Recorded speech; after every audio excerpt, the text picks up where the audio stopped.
The Earth lashes out at us with many fearsome forces. Big waves, fire, wind. We clearly see these as a threat. But in the Rocky Mountains, while thousands flock to enjoy the beautiful white powder that makes for superb skiing and hiking, the gentle snowfalls are quietly creating the conditions for a mountain adventurer's worst nightmare: avalanche.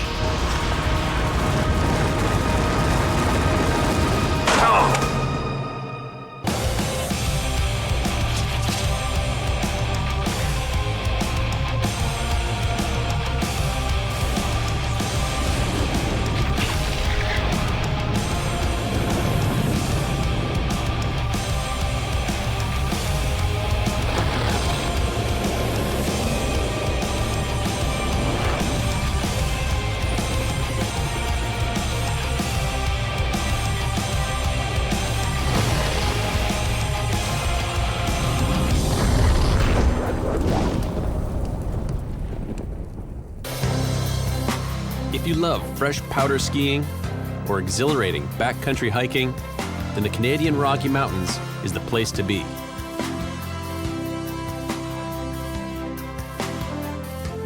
Gorgeous peaks, covered in a massive white blanket, provide the ultimate mountain experience.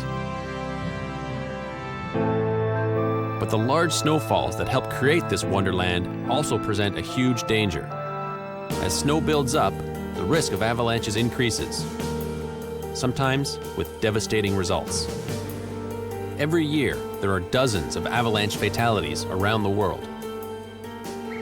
In all my years of tornado chasing, I've learned that Oklahoma City is the capital of Tornado Alley. But when it comes to avalanches, Revelstoke, British Columbia is the capital of Avalanche Alley. They get more avalanches here than just about anywhere else in the world.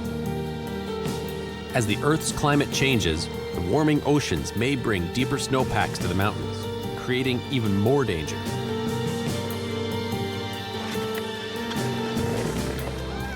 It's a great day for skiing. The snow is beautiful.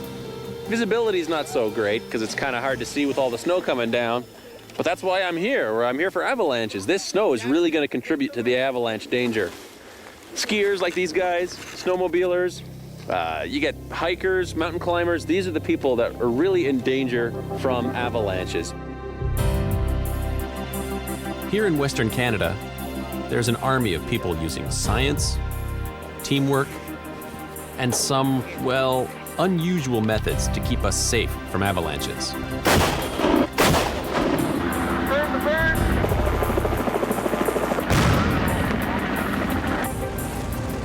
But in spite of all the efforts to stop big slides from occurring, tragedy can still strike.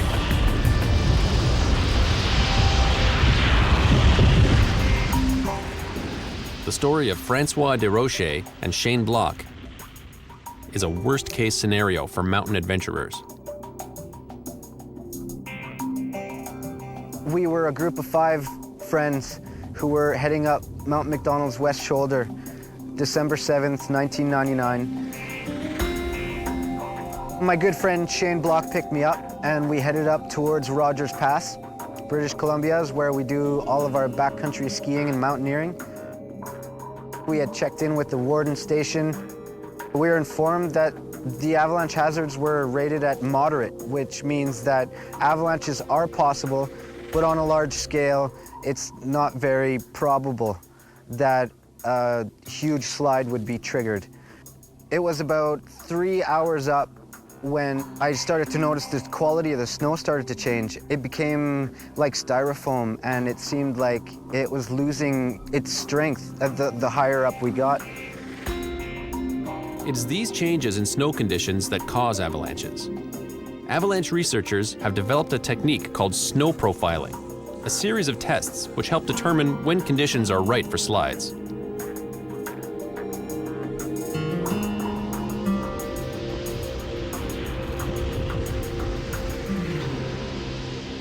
I'm with Bruce and Dave here from the Applied Snow and Avalanche Research Group based out of the University of Calgary. Today's lesson, Shoveling 101. We're digging into the snow, doing a bit of an analysis of the snowpack to see how likely it is that this snow is going to slide. Avalanche expert Bruce Jameson has been studying snow conditions for over 20 years. Most of the avalanches that affect people and property are slab avalanches, and that means they start with a fracture on a weak layer within the snowpack. We have good tests and have had for decades for fracture initiation for whether a skier, a snowmobiler, or a snowboarder is going to start a fracture. In this case, we want to cut at least 1 meter down through the snow because we're interested in weak layers. Sometimes these tests will find a weak layer that we don't even know about. So we got George down below me. Dave We cut over out there. a section of the snow for our test. This layer was buried about 8 days ago, and this layer is the one we're really looking at. It was buried about 3 weeks ago.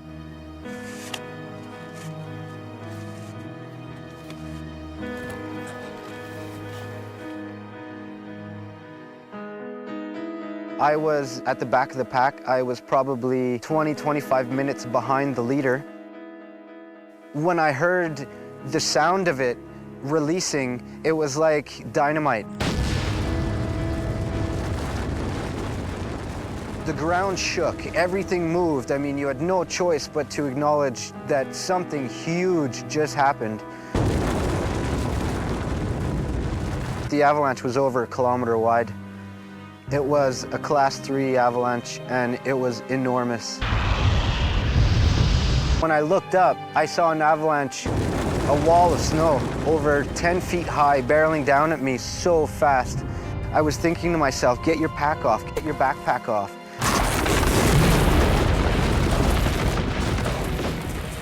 And all you're doing is spinning round and round and round in the dark.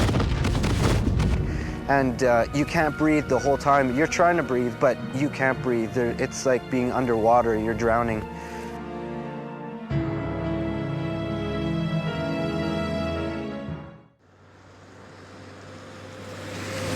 This is the Trans-Canada Highway, and it's the main artery that runs right through the Rocky Mountains, right through avalanche territory. Now, it's the British Columbia Department of Highways' responsibility to make sure that this road is safe for drivers. And they'll actually create their own avalanches to bring down the snow before it actually accidentally falls and takes out cars on the road. There aren't a lot of driving options for getting through the Rockies.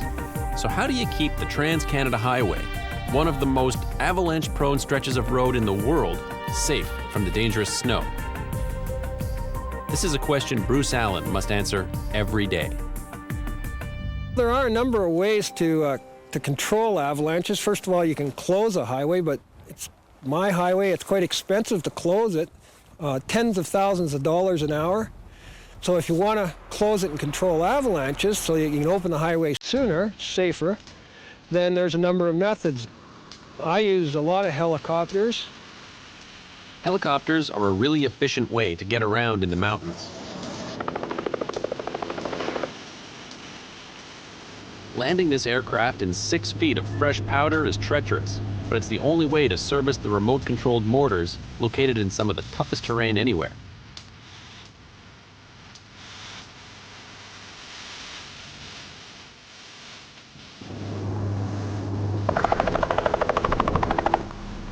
Here's another use for helicopters that's even more exciting. Okay. We're going to do what's called helicopter explosive control. This is a high-speed explosive. It goes at 2,200 feet per second, which is really quick. We're going to go up in a helicopter. We're going to take the charges and drop them out of the helicopter onto the slopes and initiate an explosion, which will initiate an avalanche, hopefully. You would think, oh, that must be expensive, but it's quite an economical way to control avalanches because although the machine may cost you $1,500 an hour, you can throw a lot of bombs at 40 bucks a bomb out of that helicopter. Now, the one downside of helicopter bombing is sometimes it's a bit risky.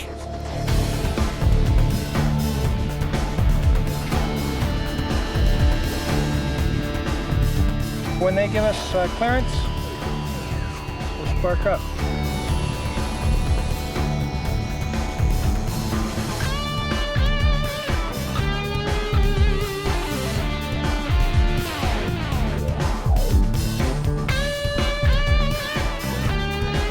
Now this is a cool job.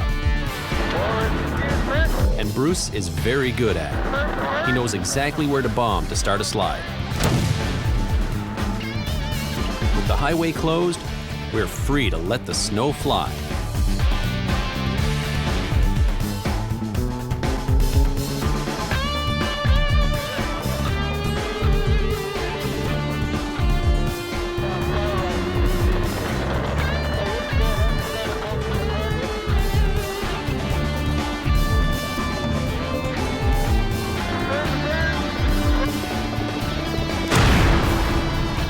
I take care of 300 kilometers of highway, so it's quite mobile. You get in a helicopter and you can be somewhere in an hour and be doing avalanche control with very little equipment and very little manpower.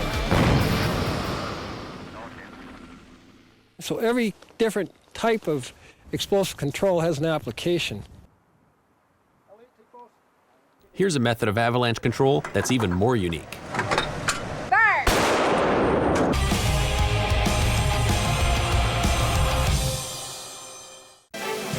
Sometimes, when you have a tough job to do, you call in the armed forces. Their method of avalanche control is to shoot the snow out of the mountains using artillery power.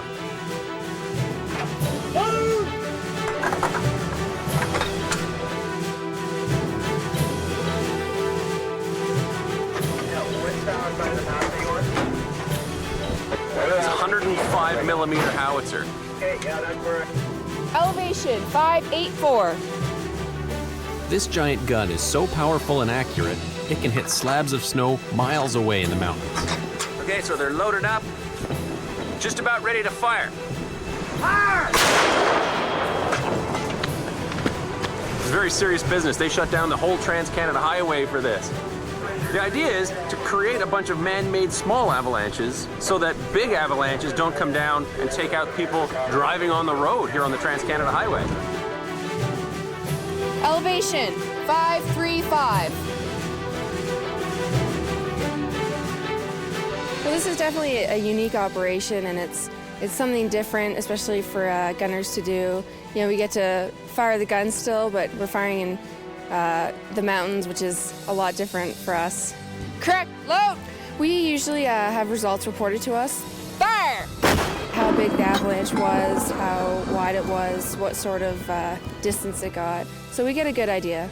And also there are times when the avalanche actually comes down onto our position, which is called being dusted, which you definitely know you've gotten a result then.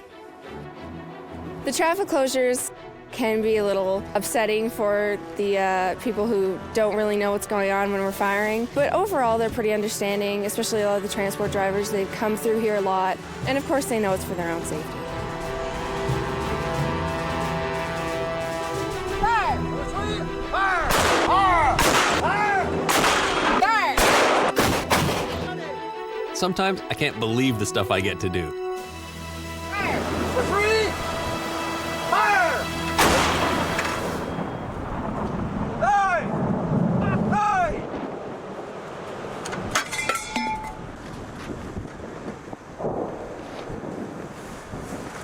That is so unbelievably loud.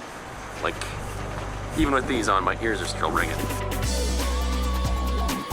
Now it's time to clean up the road and move on to the next target. Okay, well that was off the hook cool. Actually getting to fire that big cannon. How often do you get to do that? That's just absolutely amazing. And then seeing these huge clouds of snow coming down almost on top of us. At one point, we actually got dusted by one of these avalanches. Just totally amazing. The amount of precision involved with their aiming, they know exactly where to shoot, they know exactly what the snow conditions are like, and they can pretty much predict exactly where these avalanches are gonna be. So they got a lot of skill, these guys. I give them a lot of respect. But they got a cool job.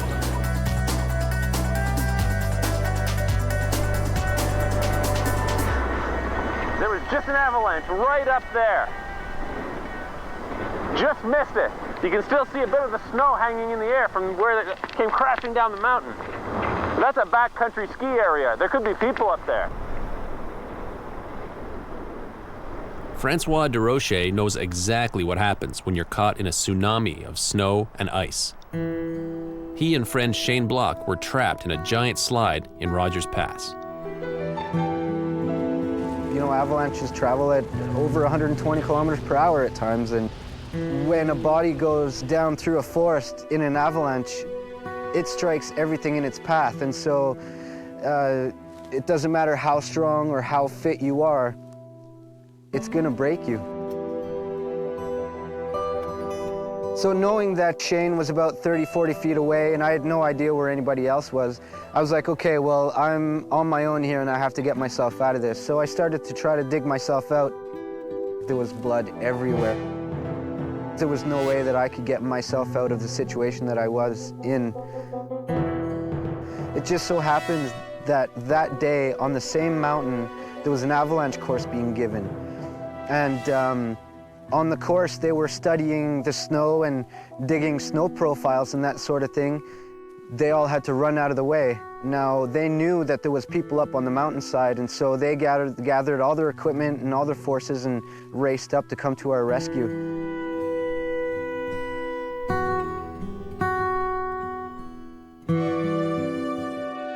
When you're in trouble on the mountain, these are the people you want to see coming.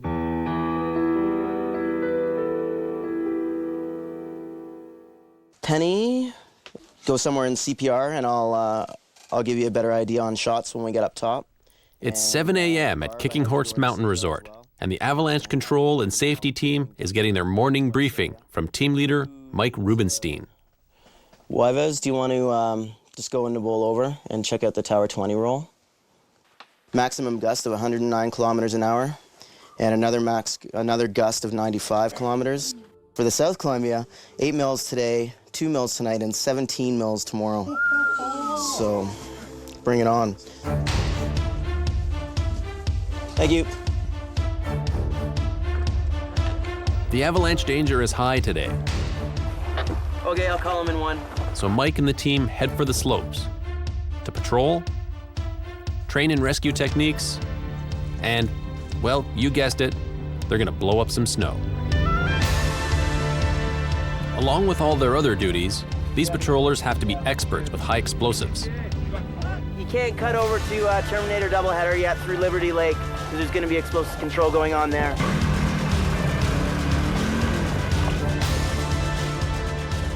We just had the early morning avalanche briefing, and there's going to be thousands of people coming up the mountainside today. It's a long weekend, and there is an avalanche risk. There was 10 centimeters of fresh snow last night, and they got to clear out some of this with explosives before the people hit the slopes.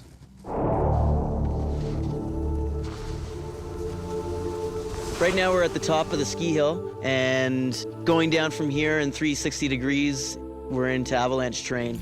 One of the tests we do is cornice control. So we'll try to kick a bit of cornice onto a slope below, and if it releases the slope below, then things might be unstable. That's just one piece of information we can use in assessing what we need to do for the day. Slope below looks good. Mike checks the rest of the runs, then orders explosive control to bring down a series of large snowpacks.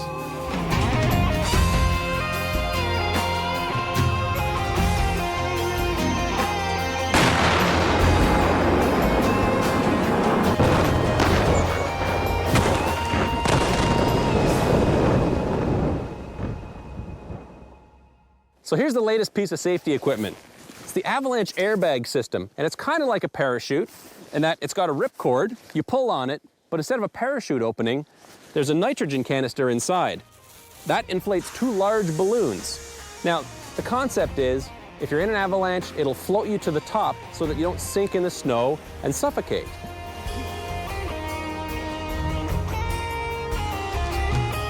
Meanwhile, I join in a simulated rescue mission using electronic beacons, probes, and some help from Lava, the canine search and rescue wizard. So in this area right here? Yeah. You guys are fast. So they're zeroing in on the target right now. They're actually breaking out the avalanche probes, seeing if they can feel the target under the snow. We're not sure how deep. Oh, got a hit right off the bat. Got it. I got a hit. No time to waste.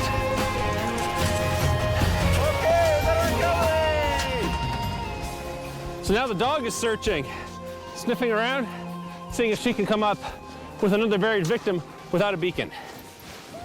Their natural sense of smell is so amazing. They can find someone buried several meters under the snow. It's just incredible, absolutely amazing. The next task for the rescue dog is a live burial. So we need a willing volunteer to actually be buried in the snow and have the dog sniff them out. Guess who that volunteer is going to be?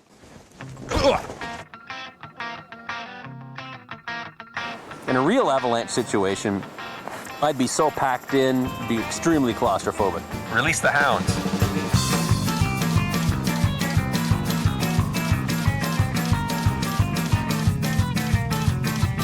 We'll see how long it takes for this dog to find me.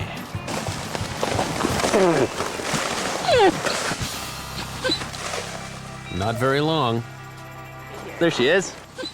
How long did it take for her to find me? Not long. She went right for you. Now that's amazing. It took the dog maybe 27 seconds to find me. Unbelievable that they have such a good sense of smell.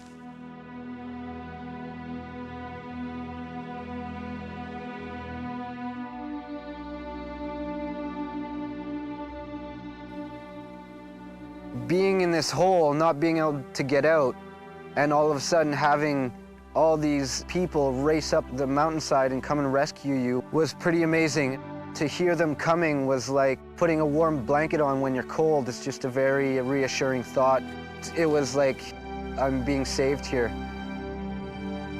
They dug me out of the holes and bandaged me up, and they put me in a helicopter and started flying me towards a hospital. And in the helicopter, they told me Shane didn't make it off the mountain. He received similar injuries, but all to the insides of his body. He died there on the mountain that day. I am a direct example of what happens when things go wrong. And because in the mountains, it's always fun and smiles and good friends and everything is great, and people tend to forget about the dangers.